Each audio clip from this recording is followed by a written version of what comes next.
Good morning and welcome to this edition of Museum Crawl. I'm just going to give you a couple of seconds to enter and filter in. So as I see the participants make their way into Zoom, I'm just going to briefly touch on what the Museum Crawl show is all about. So ultimately this idea, if you've never seen an episode of Museum Crawl, this idea was birthed out of the thought process of us wanting to be able to travel during a time where travel is maybe not easily accessible. And not only travel, but to continue these conversations of art and culture with other institutions. So we have this cross-cultural exchange. And so with that being said, we use this program to travel globally to talk to multiple museums and multiple employees of those museums who could, expound upon the beautiful works that they have in their own collection.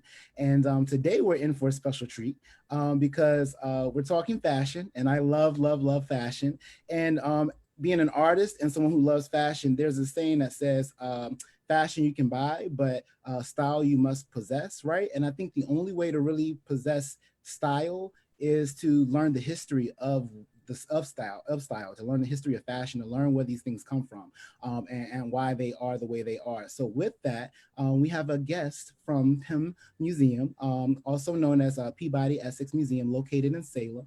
And we have our special guest today, Petra Slinkard, and she's going to basically give us a preview of some of what they have and a little bit of history about fashion. So welcome. How are you today? I'm well. Thanks, Daryl. And thank you, the Newark Museum of Art, for hosting me today. I'm thrilled to be here, and I'm excited to share with you a little bit on our new fashion and design gallery. Well, we're excited to have you. And I got a little taste preview of some of what you're going to be sharing with the people today. So I know I'm excited and I don't want to like hold you up or hold them up. So we can Oh, jump right into it. So it's okay. all on you. Fantastic. All right. So as Daryl said, I'm excited to be here to share with you our a little bit, kind of a taste, if you will, of our new fashion and design gallery.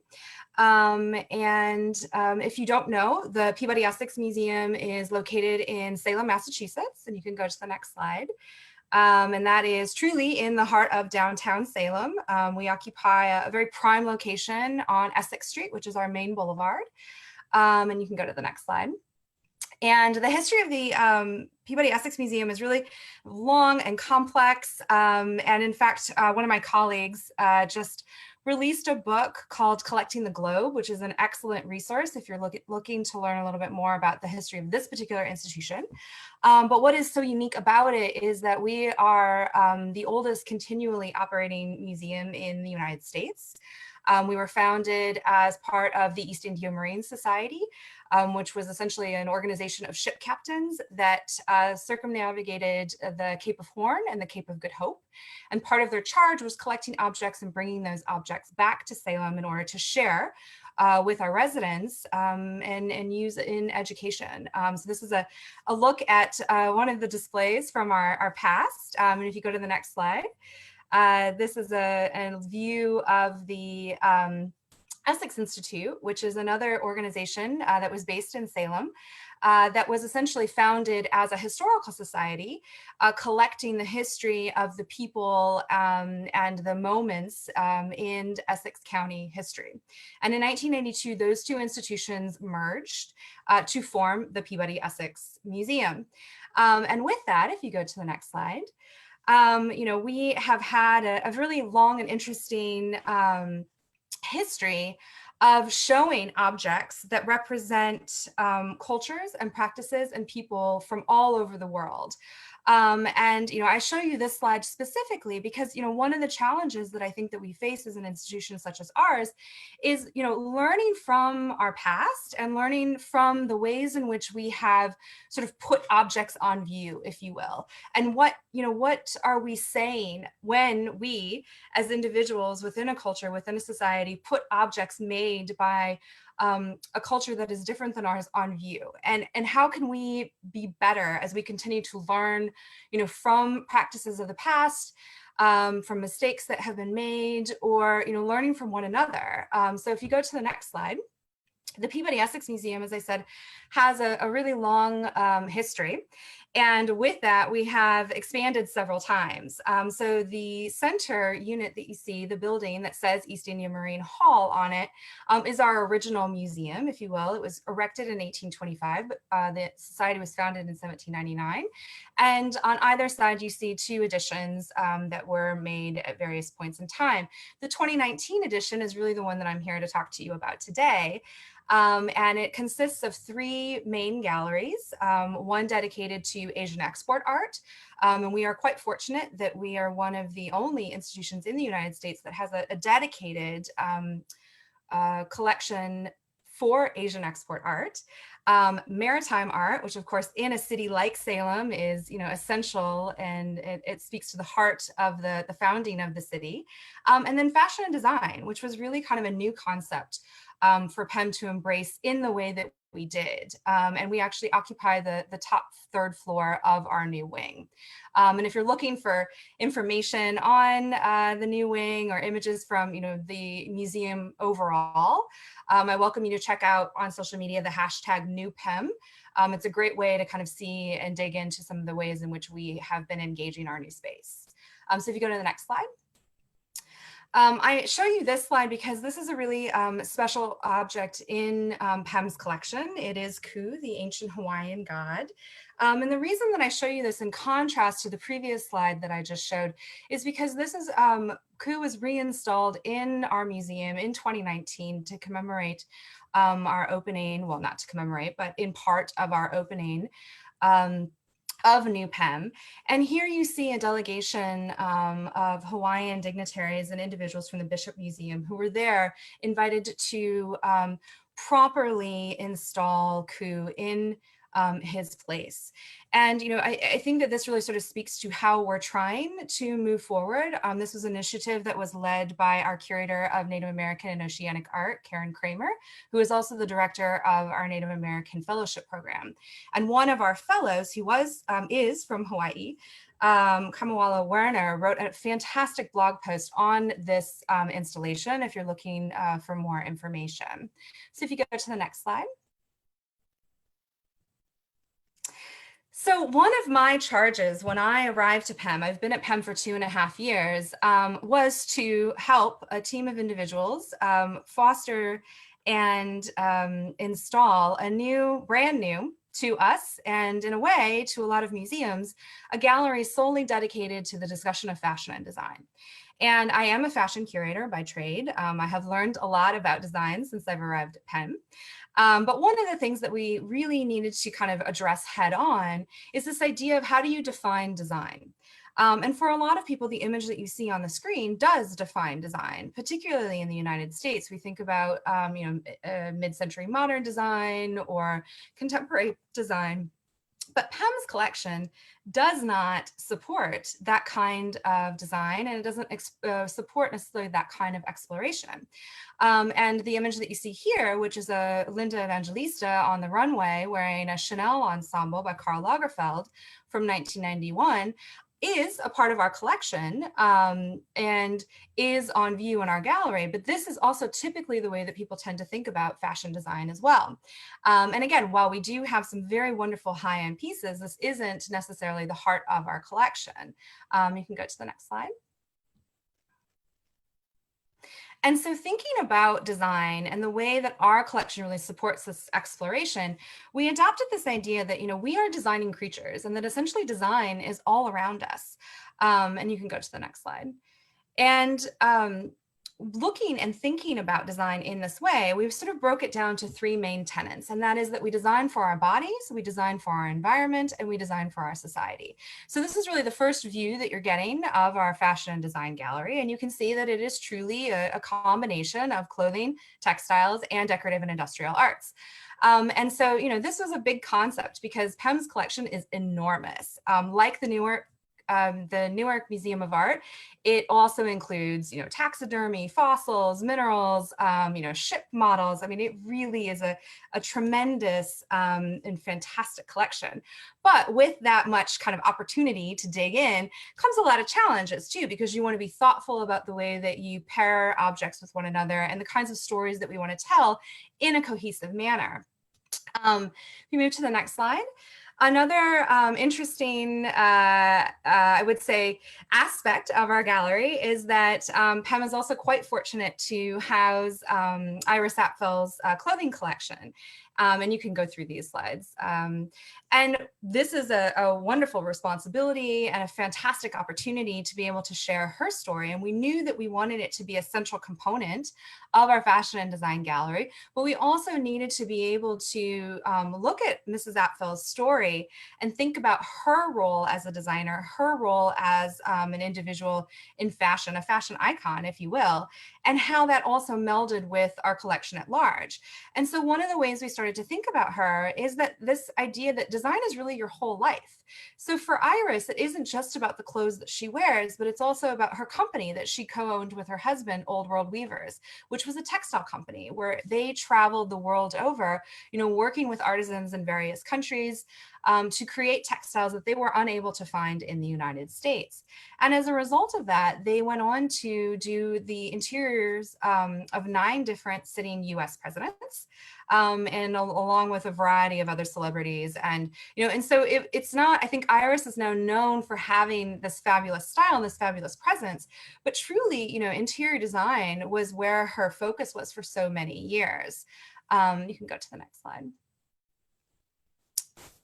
And so in thinking about her combination in working with her husband, and this is a view from their home. So you can see that, how she lives on what she presents on her body is definitely a reflection of also, how she lives her life. There is no pretense or farce there. It is truly a colorful life. You can go to the next slide. And also thinking about, the challenge of sort of working a space like this. The 2 red arrows on the screen represent our entrances. One is by elevator and one is by stair. And so while this may sort of seem like a silly thing to get bogged down into, it really did propose a challenge for us because we didn't know which way people would enter. So again, in designing this gallery, we decided to just sort of throw out the idea that there would be a distinct beginning and an end, and rather just sort of offer a bookended experience for individuals. You can go to the next slide. And that bookended experience manifested into this sort of kind of a mini cabinet of curiosities, if you will, interspersed with videos, because we really wanted to hone in on the idea that this is really about making and it is really about people. And that there is this very human-centric quality to our collection. And so what you see is sort of an odd kind of combination of objects that is our introduction. And the phrase in the upper left-hand corner, you can see is fashion and design can.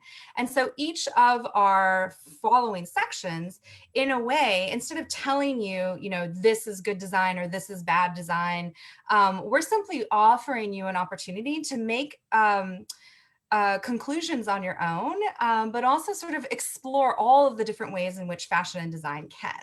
So if you go to the next slide, this object is really a PEM favorite. I mean, people who've been coming to the museum for years and years have been, fascinated with this particular object. It is a bed that was made in China, but it was never actually used to be slept in. This was created specifically to be sent to the United States as an example of the best of woodworking from this particular area in China. It is 53 individually hand-carved pieces, all intricately pieced together. There are no nails, there are no screws, no glue. And so when I started to think about this object and how we could incorporate it into our design, I started to think about the intricacy of it. And you can go to the next slide. And thinking about our textiles and the way in which we, create objects for use in our own space, it struck me that there was this sort of interesting kind of juxtaposition, and you can go to the next slide, between an object like this bed, which is really truly a showpiece, and textiles that are being made by individuals who would probably never consider themselves to be artists, and yet what they are creating is absolutely works of art. If you think about the applique red and white quilts in the upper left-hand corner, those are pieced together with thousands of individual hand stitches. The kantha in the lower left-hand corner, made of discarded fabrics and textiles that are then repurposed to create these beautiful works of art. If you go to the next slide. And then thinking and continuing sort of like all the different ways in which, and I promise I won't belabor you with every single section, but I'll walk you quickly through a few. So this idea that fashion and design can intimidate or empower us. And so here we have an example of a sculpture of a samurai warrior that was made in around 1883 and then brought to the United States. But in this way, it's also kind of a little bit of a fictional version, because the helmet with those enormous antlers would not have been original to that particular ensemble, if you will, for lack of a better word. And if you go to the next slide. So our samurai warrior is paired with a uniform from around the War of 1812 worn in Salem. And whenever possible, we really do try to draw out Salem's history. And then that is paired with this contemporary ensemble using camouflage worn on the runway by Watanabe. And so here you can see there's this question that we're posing that is, what is your armor? So thinking again about how fashion and design exists in our lives. And if you go to the next slide. And these you can kind of go through a little bit too, but this idea that fashion and design can be expressive. And one way in which we were looking at, again, kind of our disparate collections, we really wanted to be able to showcase PEM's collection to its best. And so, for instance, the ensemble that you see on the screen is a wedding dress that is known in our history as one of the earliest remaining colonial dresses worn in colonial America. And if you know that silhouette well, you know that the silhouette is not correct. And that's because this piece was then handed down throughout the family and then altered in order to fit the fashionable silhouette of that moment. And then if you go to the next slide. And then we also have on view within this same section, this fantastic warrior shirt that is attributed to the Nez Perce. And, you know, thinking about how to display these things together was definitely a conundrum. And so we started to think about this idea of identity and expressing yourself, and that color plays a really big factor in that. And that was one way in which we could organize this material. So if you continue through the next couple of slides, you'll see that this area, which is really kind of our fashion display, is arranged by color. And so for individuals, you know, who are quite young, I think that color is a way in which they start to develop their own sense of identity. And then this is an example of a piece that's a recent acquisition by a Boston-based fashion designer named Jay Cauldron. And he worked with an individual, Dr. Sherry Blawett, for the first Boston Accessibility Fashion Project. And so it was really important to me to bring in contemporary design from our own community and from our own region as well, and incorporate that into our gallery as well. So you go to the next slide. Kind of hopscotching you around the gallery a little bit. Here's a fuller view, and you can continue. And then we get to a component where we really talked about Iris Apfel, so I won't go into this much further, but you know, this idea again that fashion design can be your life. The ostrich that you see there is really a bar. She designed it with a company in Italy, and she also designed the barware recently that is being displayed on it, because at 98 years old, she is still designing. You can continue. And then as we continue to move forward, there is a section of the gallery that deals with transportation and how we get from point A to point B.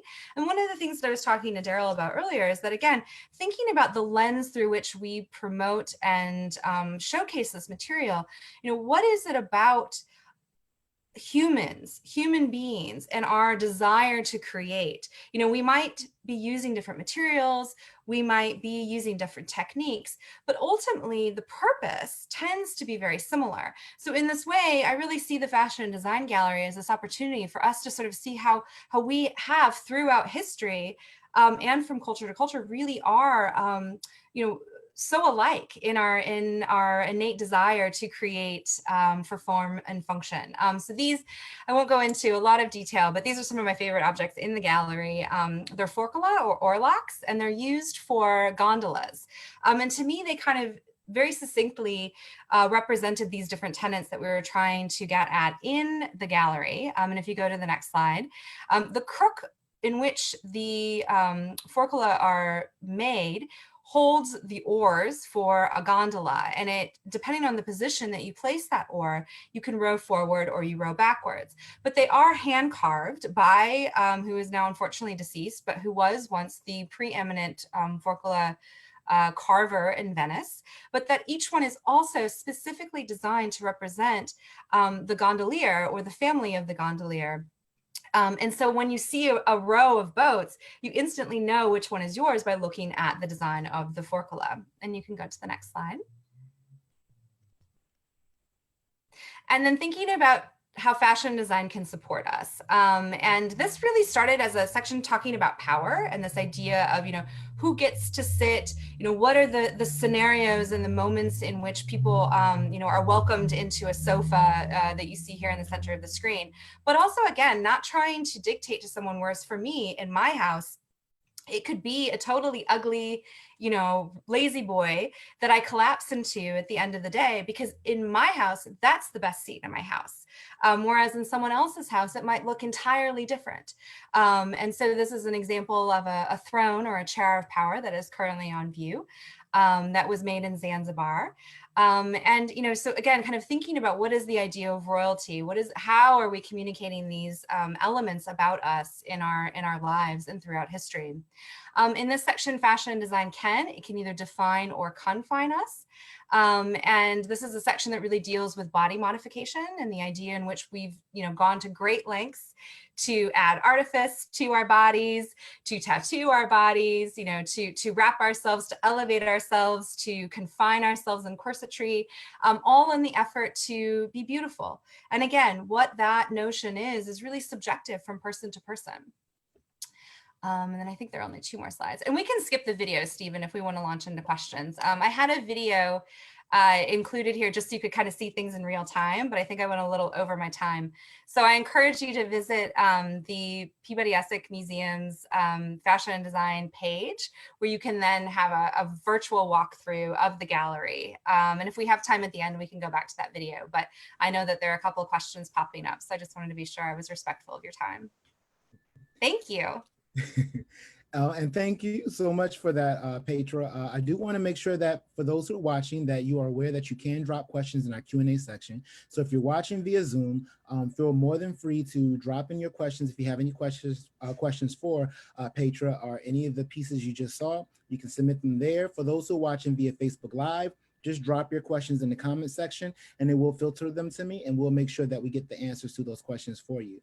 But I do want to delve in real quick, because you spoke briefly about how fashion is an extension of identity, and how fashion also speaks to the history of, or the climate of what was going on at that specific time. And we do have some overlap in some of the pieces we have in our collection as well. And I would be remiss if I didn't sort of highlight those really quickly. Sure. So with that, if Steve could bring that up really quickly, just to sort of highlight that before we dig into the questions. That also gives you some time for all of our viewers to type in those questions. But these 2 pieces are from our collection. Now our costume collection is not as extensive as yours, so let's be clear. However, we do have a couple of pieces that I think sort of go back to that thought process of stories being told and connected to these items. For example, we have this hat that's featured here to the left-hand side, and that hat is not so much about the designer in this particular tale, because we are not exactly sure who the designer is, especially during this timeline, because this is before designers started labeling their clothing. However, what we can appreciate from this hat is the intricate style and detail, and the fact that it was well kept over all this time, this entire length of time. The feathers that are there on the top of the hat are pretty much the original feathers that were, adorned the hat when it was first created. So again, it goes into this idea that it was connected to a person, so much so that they kept or maintained this, this particular item, and the value that it held with them. On the other side is a coat. Again, and going back to the idea of this Cherokee artist, the influence of colonization meets Native American influence, and seeing the overlap in the cultural connections. So this coat, again, harkens back to the idea of life shifting, right? And then these two different cultures merging, and we see that crafted in the styling of this coat. You can go to the next slide for me. And then these two last pieces that I'm just going to touch on are also a part of our collection. I know you spoke to your Asian collection, and for those who are here in the Jersey, New York area, we do have a pretty extensive collection as well. And so if you can visit, please visit. But the kimono that we have there featured is another play or another harkening back to that idea of family and family crest. The floral design there is again, it speaks directly to this specific family that created or cultivated this particular kimono. So again, how legacies are passed from one space to another. It is not so much about the construction, but more again about that idea of connection and family. And then to the right-hand side, now one thing you talked to yesterday, which is why I kind of threw this in there, was this idea of couture fashion. You spoke to a gentleman who you highlighted the other day in our conversation, who was sort of like the father, as history sort of kind of calls him the father of couture fashion, and his direct correlation with America. And I think oftentimes that when we think about the history of fashion, because a lot of us aren't 100 plus years old, we don't know how deep those roots really go. And a lot of us, when we think couture, we think automatically abroad. We think Paris, we think Italy. So to have a couture designer here in America who is as prominent as the gentleman that you spoke to yesterday, I think that's really, really important. So this is where this dress, or why we tied this dress into this particular slide, to just kind of again show how we're two different spaces, so two totally different spaces in two different parts of the world, but you can see that there is influence culturally in how we gather these items, and the fact that we want to tell tell the stories about these items in the best possible light. So that was my spill. Again, not as brilliant and not as extensive as what you all have. However, I did want to tie in those connections, and with that gave us a lot of time to get our questions filled in. So let's just jump right into these questions, because I know like I said, I was super excited to see what you said. I know there's lots and lots of questions that they're going to have for you here. So let's start with question one from Susan. So Susan wants to know, well, she says, first and foremost, congrats on the Iris collection. But she wants to know, why is it that PIM, and why is that collection at PIM and not somewhere else like the Met Museum or FIT? Sure. Well, thank you, Susan. We are delighted to have Iris's collection and to be able to help share her story. The reason for that is that the Met mounted the Rare Bird of Fashion exhibition in 2008, which really started as an exhibition focused on her accessories, and then they paired her clothing with it to really provide the proper context in which Iris accessorized herself. And there was so much interest in Iris Apfel, in her collection, that she decided to travel that exhibition, because there was just an overwhelming hunger to see, more of her work and more of her clothing. And so it traveled to a few other institutions, and PEM was fortunate to be one of the last venues to host it. And during that time, which was about 2009, Iris made several trips to Salem and worked with our staff, and really just liked PEM and liked what we were doing, and liked the way that we were approaching her installation, and formed a great relationship with my colleagues. And it was around that time that the museum made a commitment to starting a fashion department. And they had shared that with Iris, and Iris said, you know what, I can help with that. And this started a relationship where she has continued to give to PEM objects from her wardrobe over the last 10 years. And so, being able to showcase her and have her be a permanent fixture in our fashion and design gallery is really a tremendous responsibility, and also an enormous privilege. And so that's why. Awesome. We have another question from one of our attendees, and this is sort of a layered question, so I'll try to take it in steps. But ultimately, they spoke to how they love the visibility of the innovation technology and how they sort of shape the culture. So they loved how you presented that. But what they wanted to know is, this all part of a permanent installation, or are there plans for a traveling exhibit, maybe new subsections focusing on specific cultures or themes in this space? Excellent question. And I actually meant to get to that. There isn't any plan to travel it. This is a permanent space at PEM, but many of you know who are into fashion textiles, they're some of the most fragile objects that you can put on view. So in designing this space, you noticed in the gallery, there's very little casework. And a lot of it is open, and that was deliberate to our design, and also the way in which we sort of crafted that the narrative to keep it open-ended, so we could rotate things in and out as necessary to ensure their safety and their conservation. But also the section. So for instance, the define and confine section, or the section that dealt with empowerment and intimidation, we see those as sections that you can either do a one-to-one rotation and keep that theme intact, or just remove that whole theme altogether and replace it with a new idea. So one of the ideas that we were floating is the idea of, visual literacy and kind of advertising, and how people, use t-shirts as a method of communication, nonverbal communication. And so that might be a future iteration. Certainly thinking about, the way in which cultural exchange has occurred over hundreds of years, and how PEM's collection is a unique tool to address some of those ideas and some of those moments in time. And so, yeah, it's really meant to be a space that evolves over time. And also, I hope, one, this is hard for museums because, we're big and we're slow, and but, a space that could, be responsive, if and in all when possible, to what's happening in our culture and in our society and in our moment. And so that's really why we designed it in the way that we did, to try to allow as much malleability as possible. Yeah, I think you touched on a very interesting point there about the shifting of cultures and how that influences fashion. We currently facing a pandemic, and it does have fashion outward, like how we dress and how we move about our day-to-day lives have changed, and curious to see where that may go and how you all may present that story when the time, when we get there, when time avails. I do want to move forward, and you sort of answered this part of this question already, but I want to make sure that Gail gets her question answered in this entirety. So basically, Gail wants to know, how large is the costume collection, and will you be rotating the costumes with the same themes, or do you change the themes? Again, I know you spoke to the idea of that these wardrobe things do shift because of the delicacy of the nature of the clothing. However, this is, I guess, a little more specific in the sense of themes. Does the thematics change depending on the costume? Can expound upon that. So Gail, thanks for your question. The costume collection is quite large.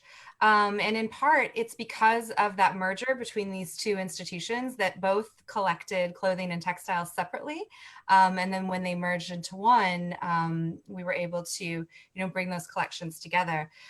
So it is very vast, and it is very diverse. I could throw out a number, which I think is around 50,000 or so. But, that's a really hard number to say for sure.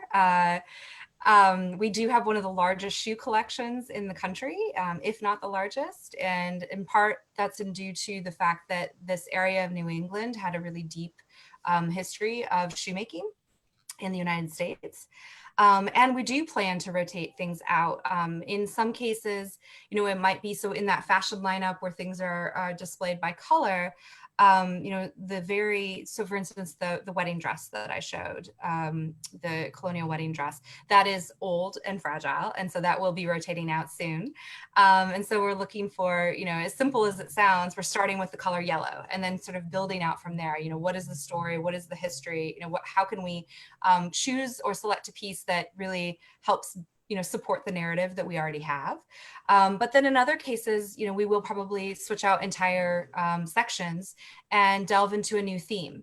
And in some cases, that theme might be, 21st century design. It might be women in design. It could be a number of things. And that's sort of the beauty of this particular space, is that we are, hoping to be able to change and grow, as we as a society change and grow. Nice. This next question is from one of our Zoom attendees as well. So they want to know, are there any new fashion exhibitions coming to PIM in the future? Oh, I'm so happy you asked that question. So speaking of pandemic, we had exhibition planned, which is called Made It, the women who revolutionized fashion. And that exhibition is a partnership with a museum in The Hague, the Netherlands, the Kunstmuseum. And it is an iteration of an exhibition that my co-curator, Madelief Hohe, did in the Netherlands called Femme Fatales, Strong Women in Fashion, and that was in 2018. And then it traveled to Belgium, and now it's coming to the United States. And the beauty of that exhibition is that we are, as I said, partnering with the Kunstmuseum. So we're borrowing 60 pieces from their collection that really represent some of the great European fashion designers, some of whom we don't have in our collection. But the Kunstmuseum team has just been so wonderful and so accommodating that when I proposed really wanting to beef up the American story, they were totally open to that. And so we have added several, I think 45 pieces as well. Wait, that's not right. There's 108 mannequins in the whole show. So math on the fly is not my expertise. We're artists. We're artists. We're artists. But it was supposed to open May 16th, and unfortunately we were unable to open because the museum is closed. However, the good news is that come November, November 21st, we do plan to open the exhibition then, which is great because we really did want to mount it in 2020 to honor the ratification of the 19th Amendment. And at least give a moment to think about, women who have influenced fashion, from a Chanel, who's, for all intents and purposes, probably one of our most household names, to individuals whose stories have been, unfortunately lost to history, to also thinking about those women who worked in the New England shoe factories, whose, names and histories we may not ever know. And this is just an opportunity to honor those women's stories. So yeah, November 21st, come and visit. Nice. This next question is actually, it looks like a Newark Museum of Art question. Okay, so this comes from Jewel. And Jewel wants to know from us, are there any plans to expand the fashion collection at the Newark Museum of Art? Jewel came and Jewel missed the kimono exhibit last year that we had, which was, I don't know if you are familiar, Petra, but we had a beautiful kimono collection that was show that was located on our second floor at the museum, which had beautiful, beautiful garments. However, they want to know if we will get more exhibits like this because they weren't able to visit, and they want to know, do we have anything in our permanent collection? So just to answer your question really quickly, Jewel, we do have some kimonos from that we do have some kimonos on view in our Asian galleries that we rotate out. So it may not be the exact same articles that you saw in the show that was featured in Vogue magazine, which they did a write-up on that show. But there are some on site. We also have some interesting pieces in our colonial and early Americas spaces as well. So it's not as extensive or as elaborate or fancy as that beautiful show that they put together for us. However, there are things that are permanent, a part of our permanent collection that you can view, and we do rotate those out as well. So just check back in, get a membership, and come and check us out on a regular basis, because there's always something new at the Newark Museum of Art. So let's go back to Pim, and we have another question from for Petra from Victoria, and okay, so let me make sure I'm get this, read it or articulate it the best way. So she was fortunate enough to visit last year. Shortly after the opening, one of the most moving parts of the gallery was the section devoted to cultural appropriation. Could you speak a little bit more about that? And that's for you. Sure. Thank you very much. Yes, that is a powerful section, and it is one that we as a team felt really we felt it was really important to do, but as you can imagine, it was a difficult section to do properly. And ultimately, what we did is, and I think there is an image of that, but I'll go back. If you go to our website again, and I'm sorry to keep plugging that, but we do have the entire gallery digitized, so you can go on a virtual tour. But the theme for that section is that fashion and design can be appreciation or appropriation. And it looks at four distinct objects in our collection, one of which is a dress from the 1930s that was made in Hawaii by a woman by the name of Catherine Thompson for a woman from the Massachusetts area who lived quite a bit of her life in Hawaii. And that is juxtaposed with a tapa cloth that was made in Samoa. And there's a conversation there where you can see the design of the Samoan bark cloth is very, very similar to the textile design used in this Hawaiian dress. And part of the reason of that is because these bark cloths were being imported into Hawaii as early as 1920. And so you can start to see how there's some borrowing and inspiration, being had, but the cut of the dress is very much done in a Western style, typical of the 1930s, because it was made for an American client who, for all intents and purposes, would likely bring it back to the United States to be worn here. And then we have another two objects juxtaposed. One is a sweater that was made by the contemporary fashion designer Gary Graham. And Gary Graham was he visited the Peabody Essex Museum in, I believe, 2014. This is before I arrived, and was hosted to a tour of our collection by a variety of our curators, and then made his entire next season's collection based on PEM's collection. And one of the objects that he looked at during his visit is a tapa sample book, a bark cloth sample book that was basically collected and then put together by Captain Cook as he was making his way and collecting examples of bark cloth.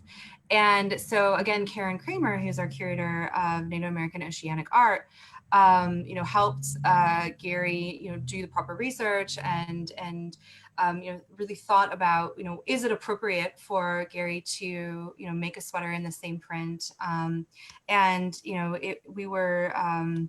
We were in touch with the right people, and he went forward, and it's a really beautiful juxtaposition. But that line, that tension between borrowing and appreciating, and then just appropriating and straight up stealing, is a really delicate conversation, and we didn't feel like we didn't have a definitive answer. So again, in our conversation, we sort of say, like, where do you draw that line? And how? And these are ways in which we can be better. These are ways in which we can acknowledge, again, mistakes that were made in the past, or things that, we, even in this moment, many of the headlines in fashion publications in the last year and a half have had a lot to do with this particular topic. So just simply educating yourself and paying attention was something that we felt as an institution was important to bring to the table.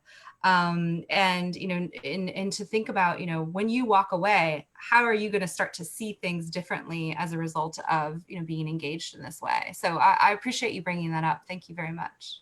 Yeah, how you opened your presentation, how you said the idea of changing the museum space from looking at items as spectacle, right? And I think that's really what it boils down to, and the rethinking or the reformatting our lens on how we ingest or digest things from different cultures is really what all museums are really trying to be more mindful of. So kudos to you over at PEM. That is awesome.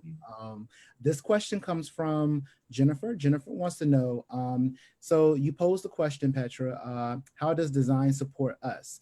Have you seen a shift in what fashion designers are creating during this global pandemic? And how do you see fashion changing post-COVID? Great question. And I don't know if I have an answer that is, that won't change a day from now, but it's ever evolving. I mean, you're right. Exactly. I definitely think it's going to impact fashion. There's no doubt about it. I mean, the Gucci announcement that it came out yesterday, about rethinking the seasons, the industry at large has been toying with this concept for quite some time. The CFDA has definitely sat down and talked about, can we maintain this system that we've put into place that essentially was created in an environment and in a society that no longer exists, and we haven't kept up. And so I do think that this moment of pause across the board has allowed people the opportunity to really say, okay, what are we doing here? Certainly there has been a lot of attention, towards sustainability in fashion design. And I think, again, this moment of sort of slowing down, working from home, being on a computer screen, like thinking about the presentation of self in a new way. And also thinking, again, maybe reevaluating, what is actually important here?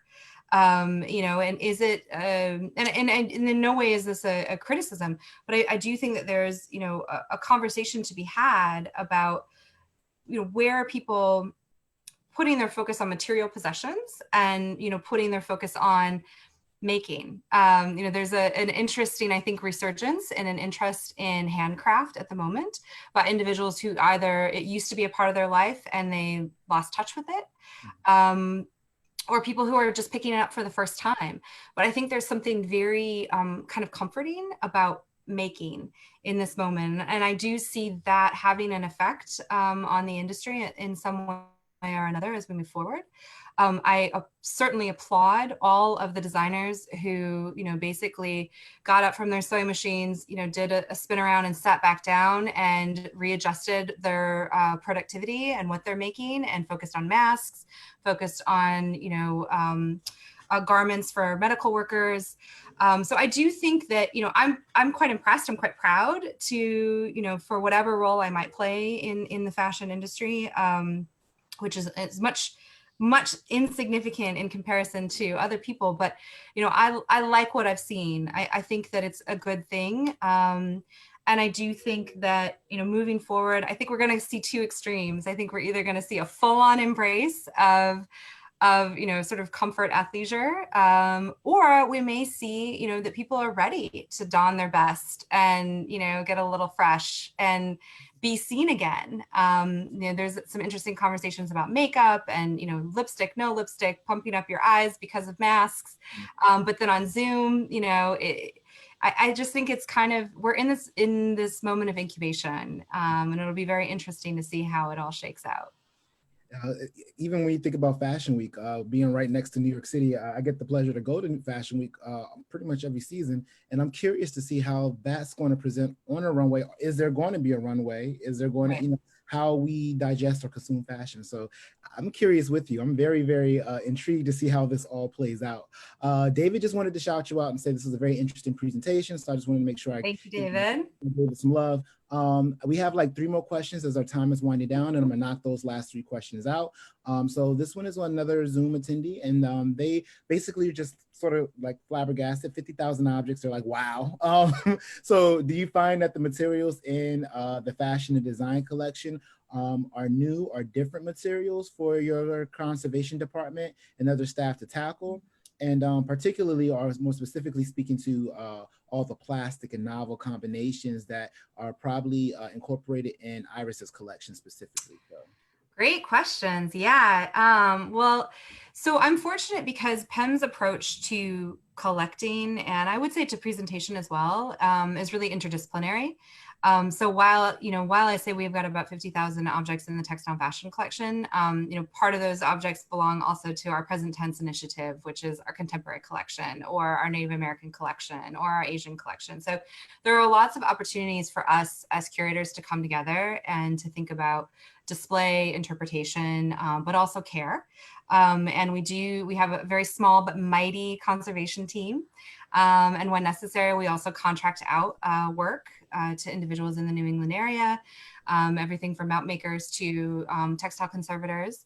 And it is a challenge, it's a huge investment, to bring something into the collection is a responsibility because, our charge is to care for things for all of, for everyone else. And so, we need to be sure that we can handle things properly. And that we give them the care and the energy that they deserve. We have a phenomenal collections department, collection care department. We just opened a new facility, which has been great. But putting things on display, you know, it really is a conversation, because I might have my heart set on something that is a great object, and its condition really, you know, would put it in peril if we put it on view. And so if that's the case, we're not doing it. You know, the care of the object is really paramount. And so we might look for another way to try to tell that story, or we look for another object. You know, thankfully we have quite a few to choose from. So that is kind of nice to have too. All right, so this question comes from another Zoom attendee. This is from Francis. So Francis says, I've been to PIM once and it was great. One thing the Newark Museum of Art excels at is amazing programming. Oh, thank you, Francis. Does PIM do programming around this fashion design collection? And thank you again for this presentation from Francis. Oh, thank you. And I wholeheartedly agree with you. I was telling Daryl earlier, I was poking around the Newark's website, and the programming for sure stood out as, you know, one of the things that really jumped out at me, because there's so much of it. And I really love the connection to the museum, the collection, the community. So yeah, I agree. You all have a gem in your area.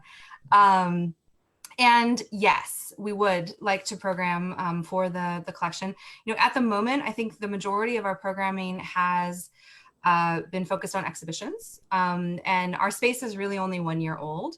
So a lot has happened in the last year. And as we continue to grow and continue to evolve that space, the plan is absolutely to do programming in and around the fashion collection and the fashion design gallery. This question is from Vivian. Vivian wants to know, in your exhibit, Vivian noticed that there was a brown tortoiseshell handbag that was shown. And Vivian believes that this is a 1950s style. Will you be exhibiting handbags and or shoe design exhibits in the future from the 1880s to today's looks?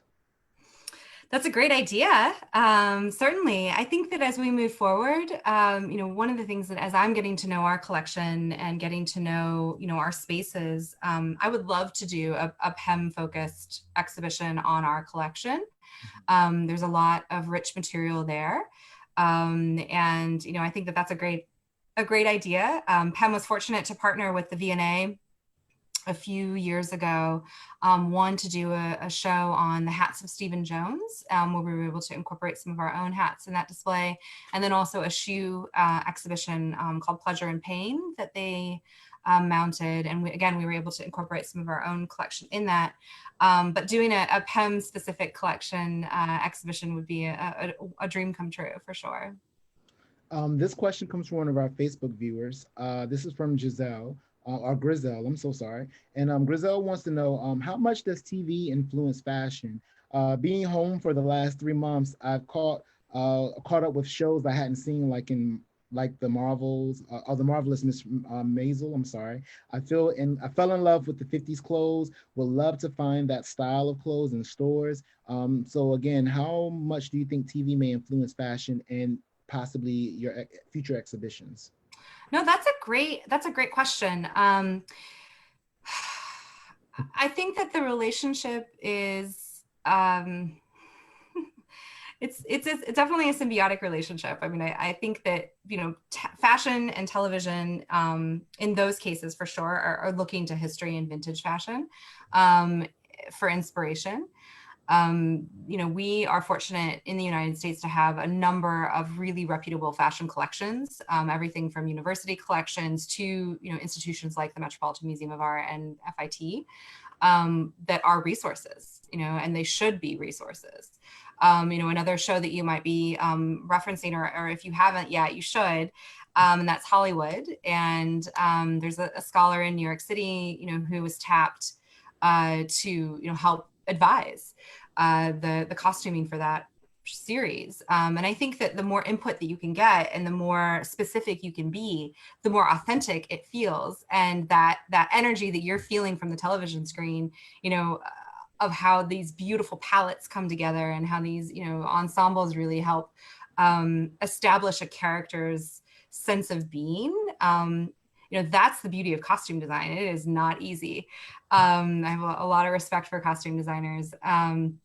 And so I think that shows like that provide access and exposure to styles that may not be as visually apparent in our culture. And then it reverses that idea of like, well, do I want to wear vintage? You know, do I want to collect vintage?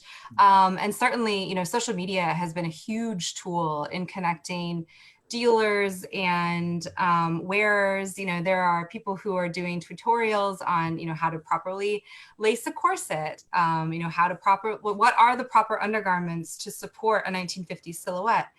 Because it isn't just as easy as putting that dress on. You know, you really have to think about like, what is the ideal silhouette and how do you kind of build it out like we would build out a mannequin. And so I think that it's sort of a chicken and egg situation, you know, where the TV shows are providing access to, you know, a larger audience, and then it's generating more interest. And then with that, you know, comes another wave of individuals who are, you know, willing and able to help provide access. So yeah, I hope that answers your question.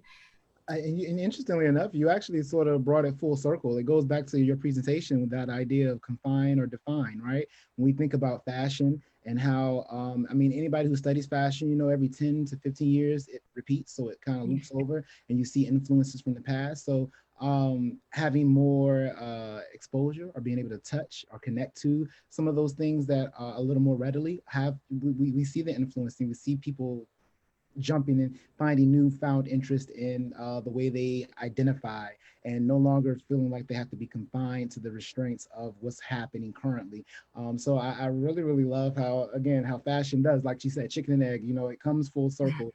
It all circles back to the original thought that nothing in life is original, that we're all inspired by something or someone. And that's what makes museum spaces so wonderful. So again, we're getting to the end of our time. This has been such an amazing conversation and dialogue. I've truly Thank you. enjoyed you. I'm like, you have to visit us. You have to come and do maybe a talk here at the museum, at our museum, at the Newark Museum of Art. And because I really think that there's so much more we can tap into, and maybe find some way to partner or highlight some, do like a collection overlap, right? Yeah, I would love that. Daryl, thank you. Thank you to all who tuned in. I appreciate your questions and your attention. Yeah, and come see us in Salem, or at least check us out online. If you want, I've been posting one object a day from the gallery using the hashtag PEM Fashion Design Daily. It's a little bit of a mouthful, but in the presentation, you see my handle and the museum's handle as well. And Daryl, you've been a delight. Thank you so much for the great conversation. I appreciate it. Likewise, are there any social media platforms that you want to kind of just sort of shout out to our viewers so they can follow him? Sure. So the museum is at Peabody Essex, or Peabody Essex Museum. And I'm at P as in Paul Slinks, Slinks. It is my personal account. So I think it's 3/4 museum and then 1/4 kind of cats and sunsets. So if you can deal with that, it'll be okay. And then we have a great blog that we publish regularly. In fact, there's a wonderful post that came out today on bicycle fashion and bicycling or cycling in Salem, both historic and contemporary. And then we have a wonderful PEMcast too. It's our podcast where we really kind of digging in. And I think our next podcast will be specific to COVID, handmaking, and some of the fashions that, you know, might be coming out of our current situation. So I'm excited to see where all this goes, and I hope you all too who are viewing from home. And I do want to remind you that the Newark Museum of Art, again, this is a space where we are not just limited to this one program. There are multiple programs happening throughout this time as we are all taking everything in stride with COVID. And we do have a couple of things that are happening this week. We have our Storytime Live, which happens at 3 o'clock. So any parents that may be watching, may want to grab your little ones. We have, I believe, the Outrageous Pets are going to be visiting us again. They're going to be focused on the sloth, and I think they're going to actually show a sloth at the end of the reading. So really, really cool. We also have our Lunch and Learn series. I believe this week for Lunch and Learn, we have Courtney Leonard, a ceramicist and mixed media artist. We'll be sitting down on the sofa, and one of our curators will be talking with Courtney. And then Friday, to close us all out, unfortunately, happy hour isn't happening this week, so you won't see me this week for happy hour. However, you can rock out with me on Friday for a poetry pop-up. The title of that poetry pop-up is called Colorful Language. I would encourage you to sign up for that. The artists that are going to be participating, or the spoken word artists that are going to be participating in that, have all crafted poems that coincide with works of art within our gallery space. And they're going to also do sort of this freestyle moment at the end where you, the viewers, get to sort of give them words or give them sayings to incorporate in a spoken word poem on site. So they have to incorporate what you're saying along with tying in the artwork. So think of it sort of like a poetry cipher. So it should be very interesting, and I hope you all are excited as I am to be a part of that. And again, make sure you check back at our website, www.newarkmuseumart.org. And we are also on Instagram and Facebook, Newark Museum Art. Google us, find us. Make sure you go back to PIM. We love you so much. Thank you again, Petra, for visiting us and allowing us to have this discussion with you. And that's us signing off. So we're just going to wave you a good Thank you. Thank you. thank Bye. you. Be Have a safe, good everyone. day.